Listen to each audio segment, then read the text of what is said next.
রাধার গান গাওয়া নিয়ে যা যা হচ্ছে এই বাড়িতে সেগুলো শুধু দেখে যাও। তুমি যেদিন নিখিলকে সব সত্যিটা বলতে পারবে সেদিন থেকে তোমার জীবনের দ্বিতীয় অধ্যায় শুরু হবে। সব শেষ হয়ে গেল, সব শেষ হয়ে গেল। আমি নিজেকে শেষ করে দেবো।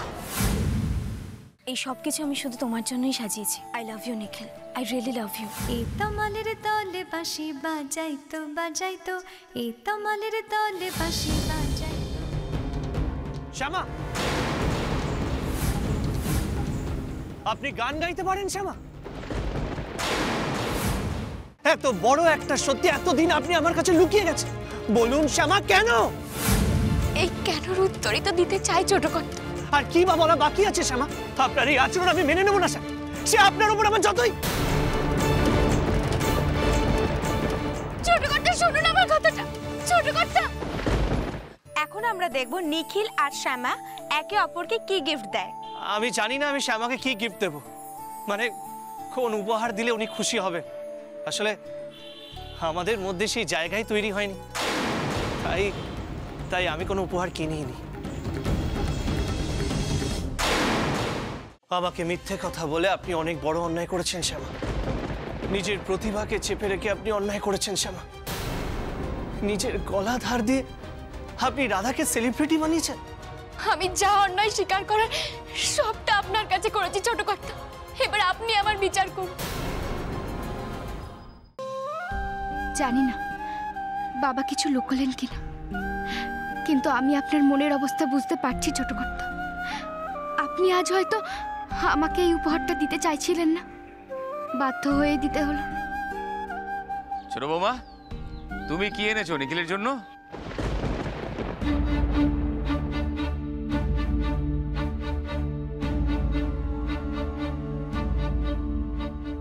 কি মুশকিল, ও বেচারি কবে থেকে অসুস্থ হয়ে বিছানায় পড়ে আছে। ও আবার কি আনবে, কোথা থেকে আনবে বলো তো? এই দিনটার জন্য তো শ্যামাও অপেক্ষা করেছিল সুজাতা।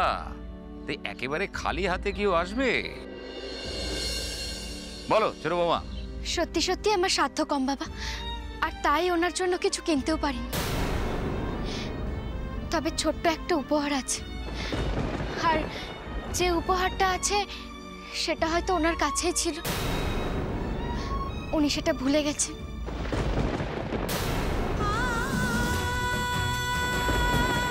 বাবা, আমি এক্ষুনি আসছি।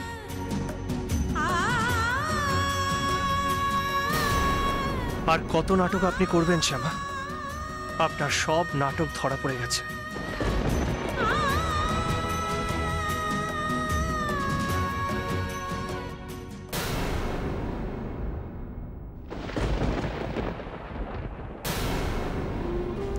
আসলে একদিন ওই বাগানের পেছনের ঘরটা পরিষ্কার করতে গিয়ে কিছু খেলনা পেয়েছিলাম, আর বৃন্দাবনদাকে জিজ্ঞাসা করতে বললেন যে এগুলো নাকি ছোট কর্তার ছোটবেলার খেলনা। আর কিছু ফটোও পেয়েছিলাম, তাই এগুলোকে একসাথে করে এই জিনিসটা বানিয়েছিলাম। ভেবেছিলাম যে আজ আপনাকে এটা দেব। বাহ ছোট বৌমা, অসাধারণ, দারুণ। দেখ নিখিল, ছোট বৌমা আজ তোকে তোর হারানো শৈশব উপহার দিল। নে একবার ছুঁয়ে দেখ, ছুঁয়ে দেখ।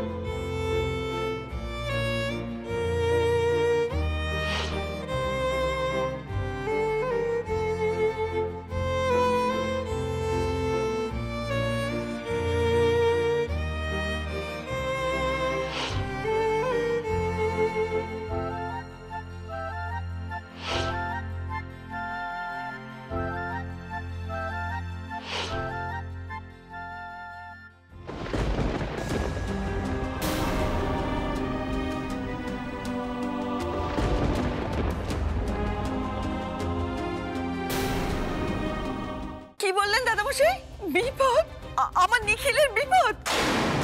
আমি জানতাম যাত্রার সঙ্গে বিয়ে হলে নিখিল কিছুতেই সুখী হতে পারে না। এই মেয়ে এই মেয়েই দায়ী, এই মেয়ের জন্য, এই বিয়ের জন্য আমার নিখিলের জীবনটা শেষ হয়ে গেল। আমার মাকে যে খুন করেছে সেই মানুষটাকে আজ শাস্তি দেওয়ার পালা। তুমি আজ আমার পাশে থেকো ঠাকুর। এই খেলায় শেষ পর্যন্ত আমি জিতব। একবার স্বর্ণেন্দু আমার হাতে আসুক, তখন আর আমাকে পায় কে? ব্রাহ্মণ সমাজের প্রতিনিধি হিসেবে আমি একটা পরিষ্কার করে কথা আপনাদের জানিয়ে দিতে চাই। আপনাদের বাড়ির কোনো অনুষ্ঠানে ব্রাহ্মণেরা অংশগ্রহণ করবেন না। সমাজে আপনারা পতিত হয়ে থাকবেন। আপনি যত তাড়াতাড়ি সম্ভব কাশী থেকে বাউন আনানোর ব্যবস্থা করুন। আমাদের বাড়িতে নারায়ণ পুজো হবে। আমার নাতির নামে পুজো ওরা কি করে বন্ধ করে? অসময়ের এই ঝড় কোনো বড় বিপদের ইঙ্গিত রে লোকনাথ। করালি দিদি আর বাকি সবাই ঠিক আছে তো? এক্ষুনি সেখানে পৌঁছতে হবে গুরুদেব। মাকে ডাক লোকনাথ, তিনিই তোকে পথ দেখাবেন।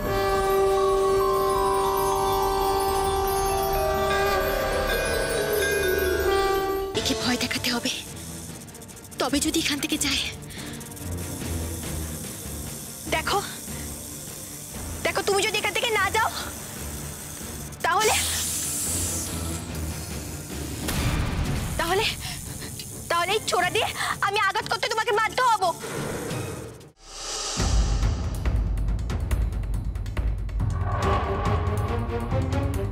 কে ওখানে? কি হয়েছে রে শরৎ? কে ওখানে? অনুমাসি, কি হয়েছে আমায় বলো। তুমি কোনো বিপদে পড়োনি তো? তুমি ঢুকলেই বা কি করে? সদর দরজা তো বন্ধ। আগে এখান থেকে চলো। এসো। বলছি যে কুনালদা কোথায়? হ্যাঁ, ছেড়ে দিন না দাদা, আমি চোর নই, ফাদার প্রমিস। হ্যাঁ, ধরা পড়লে সবাই তাই বলে। ও ঠিক এসে পড়বে, টেনশন নেবার কিছু নেই। মজা না, একবার দেখাচ্ছি। কুনাল আবার ধরা টরা পড়লো না তো? ভাতের মধ্যে তো আলু সেদ্ধ ছাড়া আর কিছুই দেখতে পাচ্ছি না। এর থেকে আর ভালো খাবার কিছু হয় নাকি? ভাত আর আলু সেদ্ধ তো আমার খুব প্রিয় খাবার। সব কিছু কি আর সবার জন্য হয়? এই যে আমরা ব্রেকফাস্ট করছি, যেভাবে করছি আমরা ব্রেকফাস্টটা, তার জন্য তো আমাদের একটা গ্রুমিং করা হয়েছে। সেই গ্রুমিংটা কি আর ওর হয়েছে? ডাক্তারি পড়লেই তো আর বাকি সব শিক্ষা তৈরি হয়ে যায় না। বল বলছি, এখানে দাও কেন? খুনোখুনি করতে এসেছিল? হ্যাঁ, খুনোখুনি? তোরা তোরা আমাকে বলছিস কিছু হয়নি?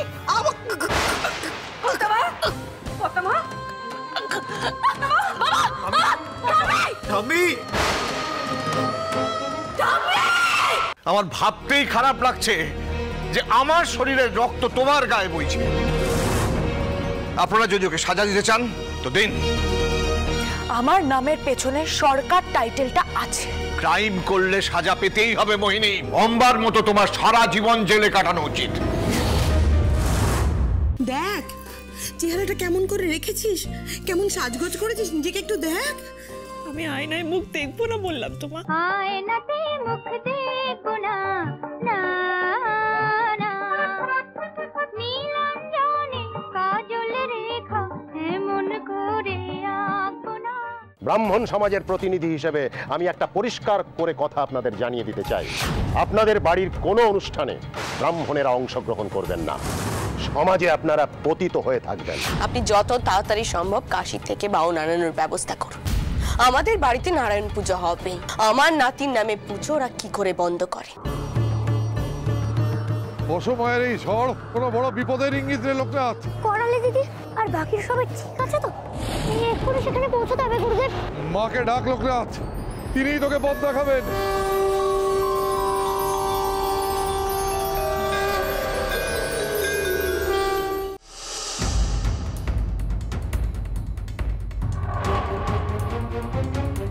কে ওখানে? কি হয়েছে রে শরৎ? কে ওখানে? অনুমাসি, কি হয়েছে আমায় বলো। তুমি কোনো বিপদে পড়োনি তো? তুমি ঢুকলেই বা কি করে? সদর দরজা তো বন্ধ। আগে এখান থেকে চলো। এসো। ভাতের মধ্যে তো আলু সেদ্ধ ছাড়া আর কিছুই দেখতে পাচ্ছি না। এর থেকে আর ভালো খাবার কিছু হয় নাকি? ভাত আর আলু সেদ্ধ তো আমার খুব প্রিয় খাবার। সব কিছু কি আর সবার জন্য হয়? এই যে আমরা ব্রেকফাস্ট করছি, যেভাবে করছি আমরা ব্রেকফাস্টটা, তার জন্য তো আমাদের একটা গ্রুমিং করা হয়েছে। সেই গ্রুমিংটা কি আর ওর হয়েছে? ডাক্তারি পড়লেই তো আর বাকি সব শিক্ষা তৈরি হয়ে যায় না। বল বলছি, এখানে দাও কেন? খুনোখুনি করতে এসেছিল? হ্যাঁ, খুনোখুনি? তোরা তোরা আমাকে বলছিস কিছু হয়নি?